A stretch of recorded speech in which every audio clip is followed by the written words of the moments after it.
Good morning, all of you. How do you all? Okay, yesterday we learned about circle shape and today we learned about green color. So today's home assignment is all about the yesterday learning and today's learning. Okay, so what you have to do, you have to take a piece of paper, you have to draw a circle using a bangle or anything, and you have to fill in the color. Which color? Green color. Why?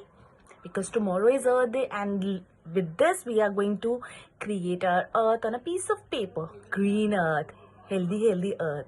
Okay, so while in this session, I just want every one of you कि आप लोग बनाओ and show it to me.